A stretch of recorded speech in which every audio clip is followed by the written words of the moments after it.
Hi, I'm Rachel Ann Goodman, professor of journalism at Cabrillo College.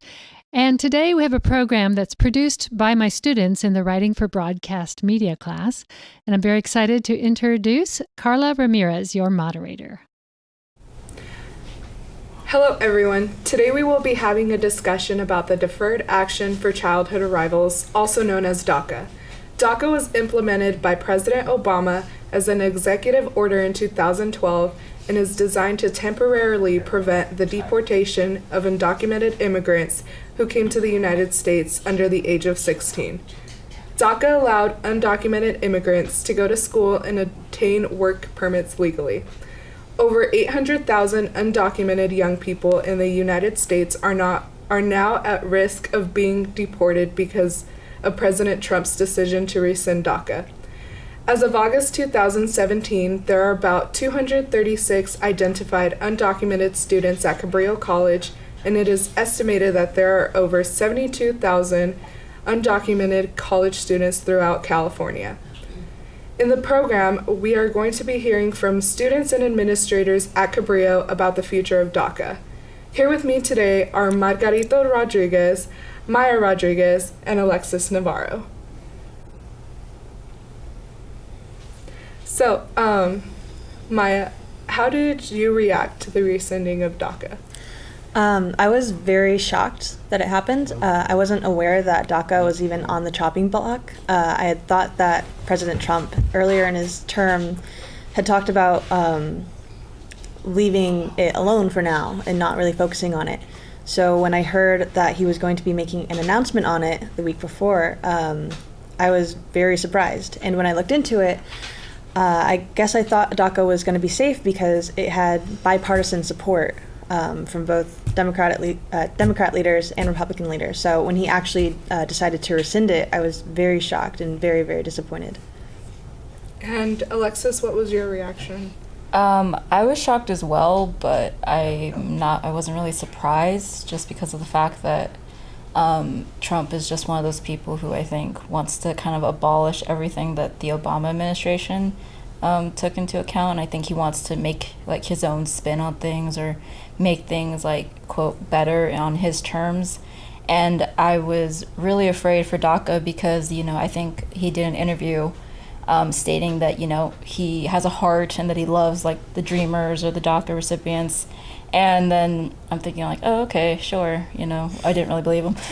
And so hearing it, I wasn't shocked, but I was shocked of how quickly it came and, how sudden it was because I wasn't expecting it really at this stage. I thought it would come maybe a little bit later in his presidency if he hadn't already been impeached. So, Margarito, you being a DACA recipient, how did you react to this? I was kind of already prepared for the worst because what else could you expect from Donald Trump? I think it is like really cowardly of him, like that he didn't even announce it himself. He sent someone. In terms of like my family, my mom was the one that was like mostly affected because I remember that same day at night, she like pulled me aside and she told me, so like how are you feeling about like the resending of DACA? And I told her that I was surprised, that I was kind of like already expecting it, but she like told me a question that kind of like internally hurt me, and it was that question of, do you want to go back to Mexico? And then like I totally I was kind of sad just to like even see like what type of things like they were going through her head. And I told her like, no, that is what they want us to do, to self-deport. And I told her that we're just gonna keep coming here. I'm just gonna keep going to school, just keep staying here in California, to not go back to Mexico because that is the right thing to stay here because we do belong here. Mm-hmm. And that is what they want us to do, to self-deport.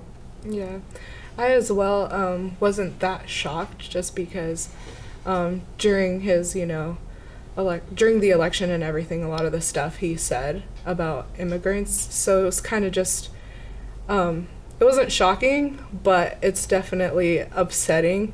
I have a lot of friends who are DACA recipients, and just being the daughter of two immigrants, you just feel it. You're just like, well, this shouldn't be happening, but it is. So how do you think, Maya, the dismantling of DACA will affect Cabrillo College and its students?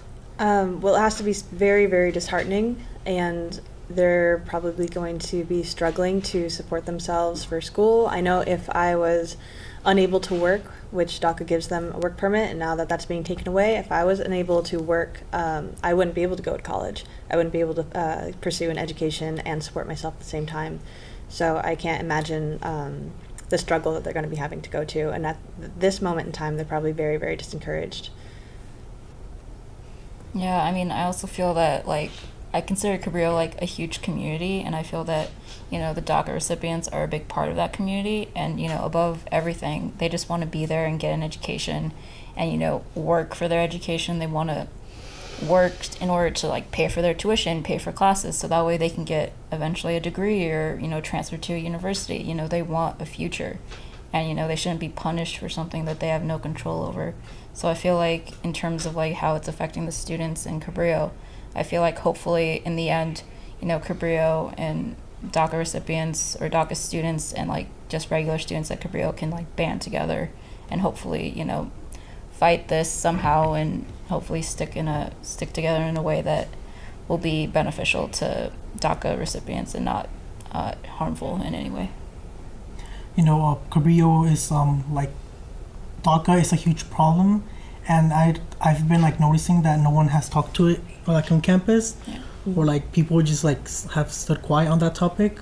Yeah. And I think like personally me, like I would be affected by not like having that money to support my education, because if I do lose my permit and DACA is permanently like rescinded, like they don't do anything about it, I would lose my 2 jobs that I do work and, you know, keep supporting my family, because a lot of us DACA students, we have to work to support our family and also to keep educating ourselves.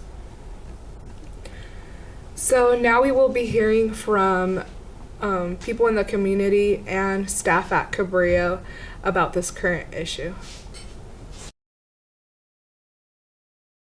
DACA is a Deferred Action for Childhood Arrivals, and that is a 2-year temporary work authorization and temporary relief from deportation. So DACA is a huge help for undocumented students because it provides for work opportunities that they might not otherwise have.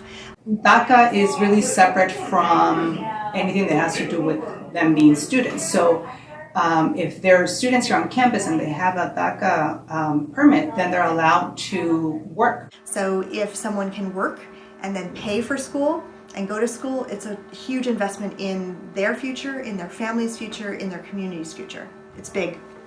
All of our DACA recipients, besides being full-time students, because they have to be full-time students in EOPS, also work. So they're they live very busy lives. It's allowed me to get a work authorization card so I can work legally in the United States. And it's allowed me to not have to worry about deportation for 2 years at a time. It gives me the opportunity to go to school, have a job, and follow my dream. DACA benefits me is because of the social they provide. I've been able to work and hence support my family. Towards the beginning of it, I was working like around 40 hours a week while being a full-time student. But now I dropped down to I'm working 25 hours a week. It allows our students to qualify for programs in order to get their in-state tuition paid for. I feel like it was a terrible mistake. He shattered a lot of people's dreams. All that hard work that I put in, my mom put in, would go to waste. I'm very angry. I'm very upset. I believe it's very selfish of him. I feel that he doesn't care about the people. Really disappointed and disheartened, and frustrated. Frustrated because I see the impact that it's having on DACA recipients who happen to be Cabrillo students. Wishing that I could do more, wishing that I had more answers. I feel like he's doing this because he wants to help. I don't believe he actually hates immigrants. I feel frustrated about it, but at the end of the time, when the Obama administration did it, it was something that benefited us and it was good, but what they say, like everything that's good doesn't last long. So I knew it was eventually going to come to an end, especially when he was running for president and what he said. I knew that he was gonna end up terminating it. So right now I guess I'm trying to find the best way that we can to make sure that if it does come to a full end, that we're prepared for it. Congress needs to act up, and I think they're feeling the pressure too. He doesn't like that Obama was the one that implemented DACA. So what he wants to do is that he wants to make a better program for immigrants, for undocumented immigrants like myself, so that he can be remembered as the one who made it a law, unlike Obama, who just did an executive order.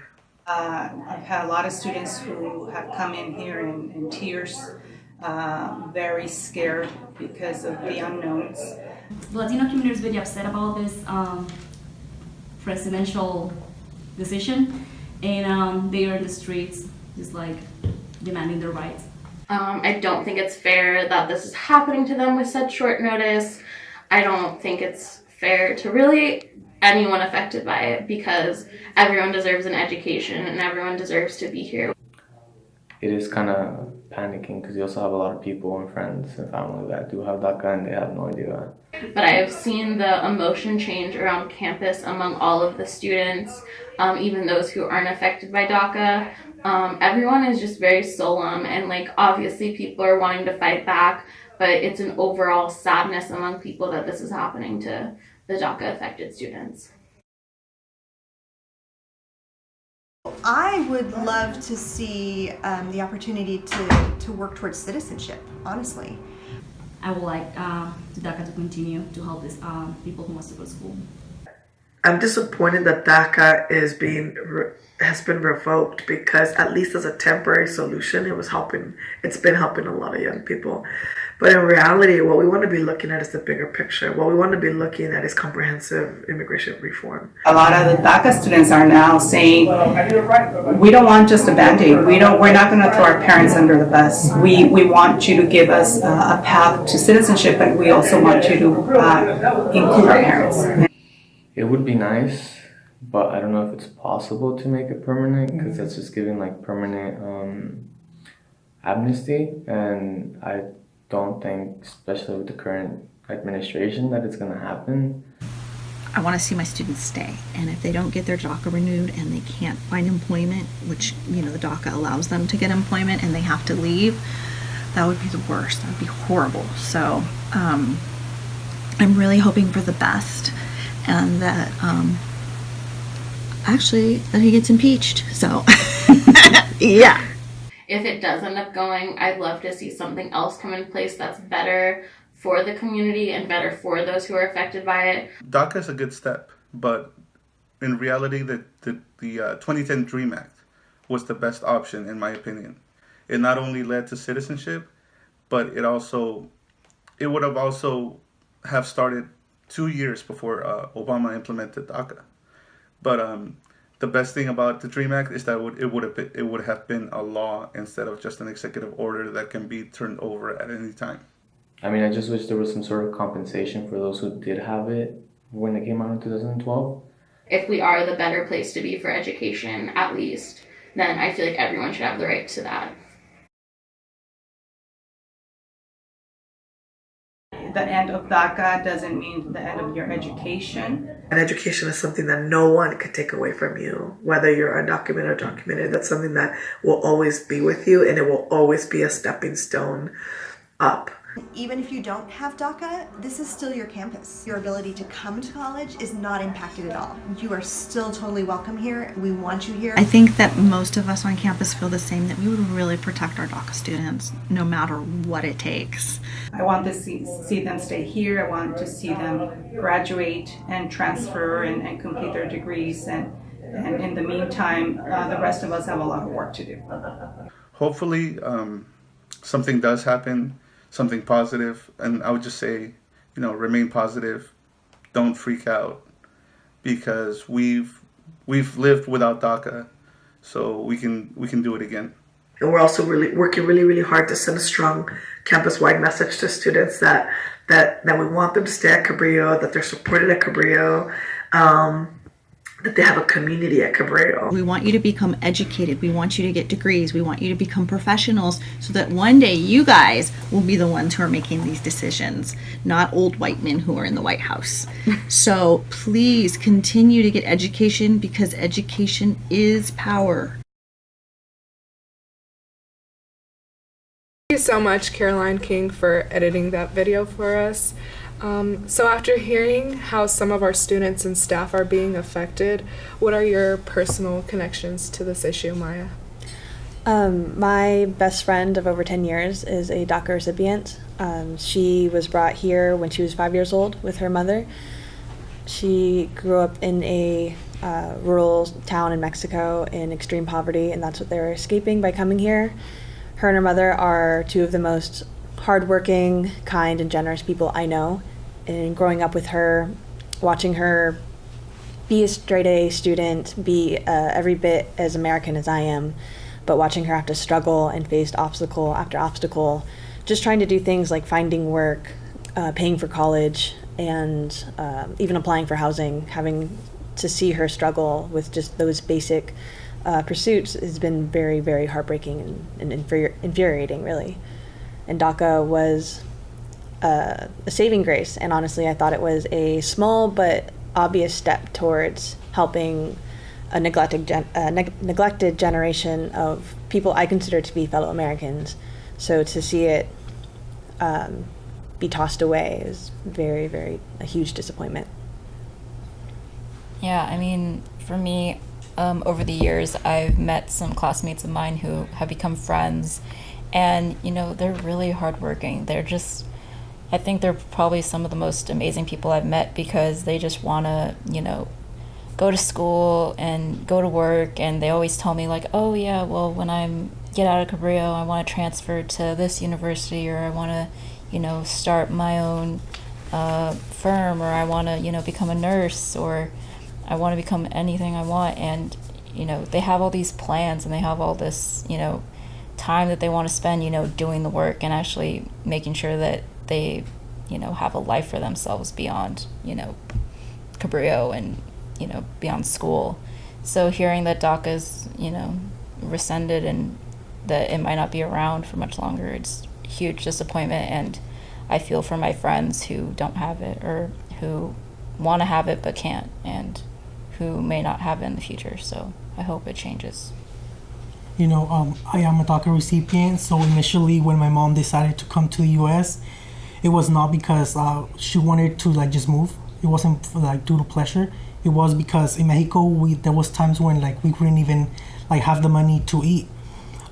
We did escape poverty, and I think it's like so powerful how like my mother just like, you know, people say come American the right way. There is no right way when you were poor and you don't like. My mom used to go days without eating just to like feed my brother and I. We had to cross the desert, and you know, it's a better opportunity for us here. We did get an education. My mom started working 2 jobs. I myself, I also worked 2 jobs to help, you know, the family income. And I think it's devastating that initially like we could get deported because they do have all our information. They have like where we work, they have where we go to school. So, you know, it is really heartbreaking.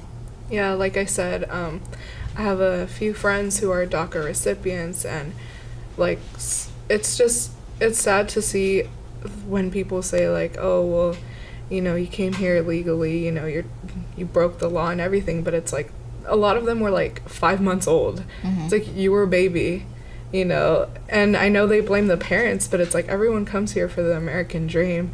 And I see it's easier for people from not Latin American countries to come to the US than it is, you know, for Latin Americans. And so like you said, like for us there is no right way. Do any of you guys know anyone who is against DACA? And if so, why are they against it? I definitely know some people who I'm sure are against it. I think I found out via Facebook. I haven't actually had a conversation with them about it. again, DACA had bipartisan support, so a lot of the reasoning behind being against DACA, I think, is rooted in misconceptions about it and a misunderstanding about what DACA is. You know, some people say that it's financial aid when it has nothing to do with giving any undocumented immigrants money, or that it's hurting taxpayers. But what they don't realize is that DACA recipients are also taxpayers. And actually, according to the Institute of Taxation and Economic Policy, DACA recipients have paid about $2 billion in federal and state taxes. So a lot of the arguments against it, when you actually look at the details and the facts, there are just a lot of misconceptions. And I think it's important that you did mention the tax part, because, you know, a lot of us DACA students do pay taxes and we don't benefit from like Social Security. We don't benefit from any of that type of stuff. Yeah, so they're giving our country money, but actually not benefiting from it, any of it. So the idea that they're hurting taxpayers is just really flipped. Yeah, I mean, sorry. It's okay. And I totally agree. Like, a lot of people think that, you know, they get financial aid when in reality they don't. And, you know, like you guys said, they do pay taxes. Yeah. I mean, I think that's one of the biggest misconceptions, you know, like that we get money from like federal to like apply for school, get money for school, and then we also like, even like us DACA students, like we can't apply for loans. No. So it's one of the biggest things. Like, we can't apply for loans. We don't get help with financial aid for school. So like a lot of times, like, we have to support each other, like ourselves, by working. I mean, I don't know anyone personally who's against DACA. I would like to meet someone though, or some people. Just, I mean, to have a healthy conversation and to, you know, exchange thoughts and to really understand why they're against it, or maybe not fully against it, but like wondering how, like, well, you know, I would just tweak, you know, some things or make things like just a tiny bit different. And I would think, okay, how? Because obviously DACA right now, it could be better in terms of some points, but I mean, it's obviously helping a lot of students and a lot of people in general on, you know, staying here and working and getting an education. So I feel like if I ever met someone who was just completely anti-DACA, then I would just be like, okay, hang on, let's just try to, you know, have a good conversation and feel like what are the misconceptions and why people think, because a lot of people, they think like, oh, they don't pay taxes, or oh, they get free everything. That is so not true. And I feel like, you know, that's like the top misconception, that like they benefit from us or like the taxpayers, and, you know, they're just here for whatever reason. They're not here for education, they're not here for work, but it's like they work so hard and like no one really understands how hard they work. Literally, like, I've worked with a lot of people, and most of the time the most hardworking ones are, you know, like immigrants, honestly. And it just shows you, like, they work so hard just to get that American dream, and then we kind of just slap them in the face by, you know, especially like rescinding DACA. Like, that's just a huge slap in the face. Yeah. And I think one of the most tired arguments against DACA or undocumented immigrants in general is that they're taking our jobs argument, which does not make any sense whatsoever. There is no fixed amount of jobs in America. There's not just one set number of jobs. In our economy, as the population grows, our economy grows. And so, like, the more people are in the country, the more demand there is, the more business, and the more jobs. The Federal Reserve has actually stated in a survey that we actually have a shortage of qualified workers in America right now. And economists have pointed out that that we have a record high number of unfilled jobs in America as well. So the idea that DACA recipients are taking away jobs from Americans, or that our economy doesn't have room for them, is just completely untrue. Yeah, especially because, like, the jobs that they're taking are jobs that, honestly, people that were born here will not take. Exactly. You know, you don't see them working in the fields or, you know, doing landscaping and all of that. So yeah, my dad's a strawberry owner, so I see him and his workers all the time, and, you know, they're up, you know, early in the morning, and they work hard in the blazing sun. So I feel like, tell me someone who's, you know, white, all-American man, and see if they can survive a week. I think it's important that you mention the jobs, because according to economics, There is 6 million jobs that remain unfilled, and that is despite the DACA recipients taking some of those jobs. So 6 million jobs that are unfilled, and then they're blaming us because we're taking their jobs. Yeah. So I think that is kind of funny, and it's also important with conversations, because I think conversation matters. Yeah. That's the only way to understand each other. Yeah. So what would you guys like to see happen with DACA? Me personally, I would like to see like a way for us to be like permanent U.S. residents, path to citizenship, and I also want protection for my parents, because like basically Trump wants us to like throw them under the bus and like deport them, and I think that is really unfair. I mean, same. I would like for them to have a path to citizenship. I want them to be able to work here legally, go to school, get their education, build a life that they want, because, they have every right to be here as anyone else. So, Yeah, I agree. I definitely like to see legislation similar to DACA, but I definitely would want to include a pathway to citizenship. I think it's what's best for the American economy, for the American workforce, and most of all, I think that they deserve it. As American raised, as American educated people, they deserve to be here as citizens. So I think that's definitely my main concern, would be a pathway to citizenship. Yeah, I agree as well, especially, like I said, a lot of them, they came as, babies or children. It's like they don't even know their country of origin, and most of the time they don't even speak the language. Yeah.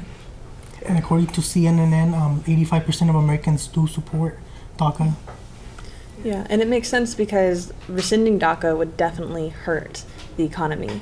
It's been stated that billions of dollars will be lost over the next 10 years if DACA is rescinded. So unfortunately, that's all the time we have today. Thank you guys for listening and watching. I hope that you found this to be informative. Sorry. We encourage you all to be informed and aware on what's going on with DACA. And to all my dreamers out there, remember, if they don't let us dream, we won't let them sleep.